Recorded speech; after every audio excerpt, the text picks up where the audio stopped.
दरभंगा की तमाम खबरों के लिए हमारे चैनल को करें सब्सक्राइब और दबाएं बेल आइकॉन ताकि हर खबर पहुंचे सबसे पहले आपके पास। स्वागत है आपका हमारे चैनल पर। आज सीएम विधि महाविद्यालय दरभंगा के छात्र संघ प्रतिनिधि ज्योत्सना आनंद, महासचिव एवं विकास कुमार संयुक्त सचिव ने महाविद्यालय में डाक द्वारा अपना त्यागपत्र भेज दिया तथा उसकी हार्ड कॉपी ललित नारायण मिथिला विश्वविद्यालय के कुल सचिव एवं छात्र कल्याण अध्यक्ष के समक्ष सौंप दी गई।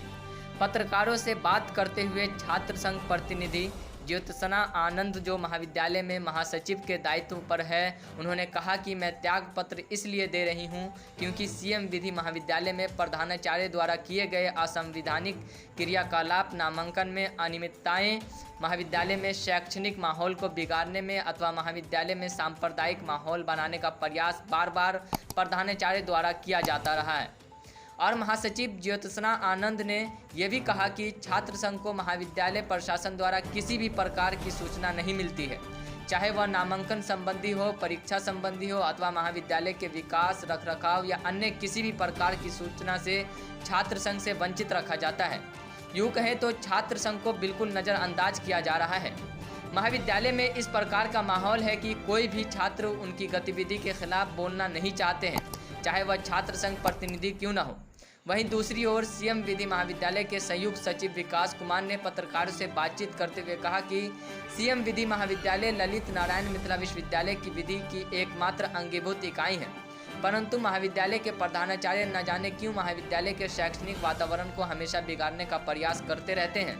इतना ही नहीं, जब एलएलबी प्रथम खंड में नामांकन प्रक्रिया के दौरान इनके इशारे पर कई अनियमितताएं हुई हैं, जैसे बीसीआई के निर्देश अनुसार महाविद्यालय में 300 छात्रों का नामांकन होना था, लेकिन उसको ताक पर रखते हुए इन्होंने 329 नामांकन लिए तथा अनियमितताओं यहाँ तक यह नहीं रुकी क्योंकि हमारी महाविद्यालय में मेधावी छात्र भी छात्रों की सूची अंक के आधार पर की जाती है, उसके बाद नामांकन होती है। लेकिन अब महाविद्यालय में प्रथम मेधा सूची निकाली गई, उसमें 171 लगभग छात्रों का नाम आया। फिर दूसरी मेधा सूची निकाली गई जिसमें 83 छात्रों की सूची निकाली गई है।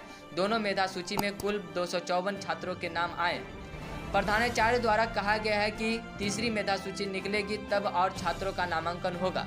छात्र बार बार पूछते रहे कि मेधा सूची कब निकलेगी, परंतु प्रधानाचार्य द्वारा टाल मटोल किया जाता रहा है।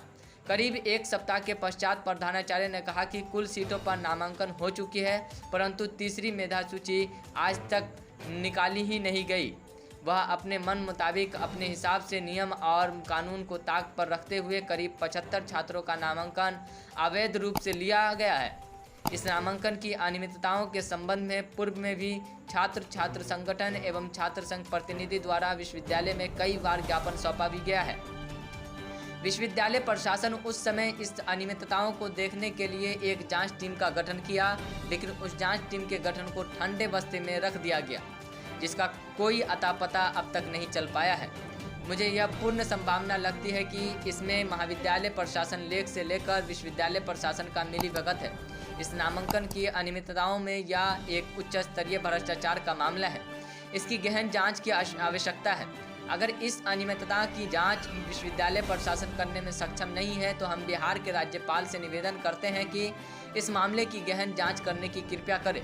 इतना ही नहीं, इनका मनमाना यही नहीं रुकता। महाविद्यालय में जो भी रखरखाव, नए आधारभूत संरचना है तथा विकास का जो भी काम होता है, इसकी कोई निविदा या उसका नोटिस छात्र संघ को, छात्रों को नहीं मिलता है, नहीं इसकी कोई विज्ञापन या सूचना समाचार पत्र के माध्यम से दी जाती है और यह अपने करीबी लोगों की इसकी निविदा दे देते हैं। अगर जिसको निविदा देते हैं कि नियम के आधार पर उनको दिया गया है, उसका ये क्या प्रक्रिया था यह भी किसी को नहीं पता चलने दिया जाता है। 2 साल से छात्रों एवं छात्र संघ के प्रतिनिधियों द्वारा बार बार मांग किए गए जाने पर अस्थायी शिक्षकों की नियुक्ति नहीं की जा रही है। महाविद्यालय में जो भी कौशलहीन शिक्षक या शिक्षिका हैं, उनके बदले में कौशलपूर्ण अस्थायी शिक्षक की नियुक्ति जल्द से जल्द कराने के लिए कई बार मांग उठाई जा चुकी है, पर प्रधानाचार्य इस मुद्दे को बार बार नज़रअंदाज कर देते हैं। महाविद्यालय में एनएसएस का किसी प्रकार से क्रियाकलाप या कोई भी कार्यक्रम बिल्कुल नहीं किया था। अरे यहाँ शिथिल छोड़ दिया गया। जब महाविद्यालय के छात्र संघ प्रतिनिधियों का यह हाल है तो महाविद्यालय के आम छात्रों के साथ कैसा रवैया प्रधानाचार्य महोदय द्वारा किया जाता होगा। कुछ महीने पूर्व महाविद्यालय के मुख्य द्वार को केंद्र में रखकर प्रधानाचार्य द्वारा महाविद्यालय में सांप्रदायिक माहौल बिगाड़ने का उन्होंने पूर्ण प्रयास किया, जिसमें कुछ हद तक वह सफल भी हुए।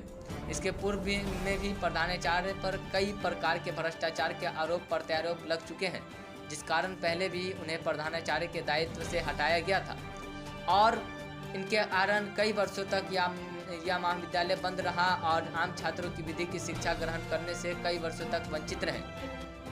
इसलिए विश्वविद्यालय प्रशासन से निवेदन है कि इन सभी बिंदुओं पर विचार करके इन सभी मुद्दों पर गहन जांच की प्रक्रिया को अविलंब शुरू करने का कृपया करें। अगर विश्वविद्यालय प्रशासन इस पर सक्षम नहीं है तो राज्यपाल महोदय इसमें हस्तक्षेप करके इस विधान जांच कराने की कृपया करें। महाविद्यालय में आगामी होने वाले नामांकन LLB प्रथम खंड सत्र 2020 से 21 में फिर से कोई अनियमितता इनके द्वारा किया जा सकता है, इसकी पूर्ण संभावना है। धन्यवाद। मैं ज्योत्सना आनंद, CM विधि महाविद्यालय छात्र संघ। हमारे महाविद्यालय में जो भी रखरखाव या जो भी विकास के कार्य 2019 से अब तक हुए हैं, इन कार्यों की निविदा का क्या प्रक्रिया थी या निविदा जिसका भी मिला था, कितना राशि का मिला, यह प्रधानाचार्य द्वारा गुप्त रखा गया है। यह अपने सहूलियत के हिसाब से किसी अपने आदमी को ही टेंडर देते हैं जो प्रधानाचार्य का ख्याल रख सके, न कि महाविद्यालय के हित का। किसी भी प्रकार के सूचना से छात्र संघ को वंचित रखा जाता है तो छात्र संघ को नज़रअंदाज किया जा रहा है, तो छात्र संघ का चुनाव महाविद्यालय में कराया ही क्यों गया। मैं विश्वविद्यालय से यह मांग करती हूँ कि इन सभी प्रकरणों पर एक उच्च स्तरीय जांच टीम गठित करे। अगर विश्वविद्यालय प्रशासन इस प्रकरण के जांच करने में असक्षम है तो मैं बिहार के राज्यपाल से निवेदन करती हूं कि इन सभी प्रकरणों को अपने स्तर से जांच करने की कृपा करें। जब छात्र संघ प्रतिनिधि का यह हाल है तो हमारे छात्रों का क्या हाल होगा, यह कहना बहुत ही कठिन है। महाविद्यालय प्रशासन और विश्वविद्यालय प्रशासन तक मैंने अपनी बातों को रखा है। अगर किसी भी प्रकार की जान माल की क्षति पहुंची तो हम छात्र संघ प्रतिनिधि को अगर किसी प्रकार का जान माल का नुकसान हुआ तो इसके जिम्मेवार महाविद्यालय प्रशासन और विश्वविद्यालय प्रशासन होंगे। मैं विकास कुमार, CM विधि महाविद्यालय का एक छात्र प्रतिनिधि संयुक्त सचिव हूँ।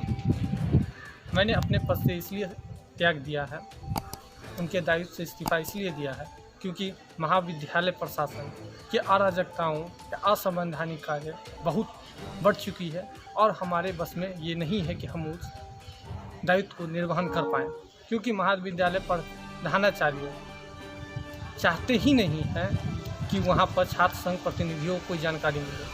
अगर वो छात्र संघ प्रतिनिधियों को जानकारी नहीं देना चाहते थे तो वो महाविद्यालय में छात्र संघ का चुनाव कराए ही क्यों। वो प्रतिनिधि चुनाव कराते ही नहीं, नामांकन बेफालतू में वो चुनाव कराए हैं। जैसे 2019-20 सत्र का नामांकन प्रथम खंड का हुआ, उसमें बहुत सारी अनियमितताएँ हुई, जिसमें लगभग तकरीबन 75 से 80 छात्रों का अवैध रूप से नामांकन या कानूनी को ताक पर रखते हुए लिया गया। इतना ही नहीं वह रुके, वह BCI के निर्देशानुसार 300 से अधिक सीटों पर भी नामांकन लिए तथा वह कितनी राशि के साथ नामांकन लिए ये भी अपने आप में एक प्रश्न है। यह बहुत बड़ा भ्रष्टाचार तथा विश्वविद्यालय प्रशासन को इस अनियमितताओं पर पूर्व में भी छात्र तथा छात्र संघ प्रतिनिधियों द्वारा आवेदन दिया गया, जिस पर एक जांच कमेटी का गठन हुआ था। लेकिन उस जांच कमेटी को ठंडे बस्ते में विश्वविद्यालय प्रशासन ऐसे डाल दिया जैसे मालूम ही नहीं चलता कि यह कोई मुद्दा था। मैं इसीलिए अगर विश्वविद्यालय प्रशासन इस जांच करने में असक्षम है तो मैं बिहार के राज्यपाल माननीय महोदय से मांग करता हूं कि वो अपने स्तर से इस बात की जांच टीम की गठन करें और इस मसले को जल्द से जल्द निष्पक्ष रूप से समाधान करें।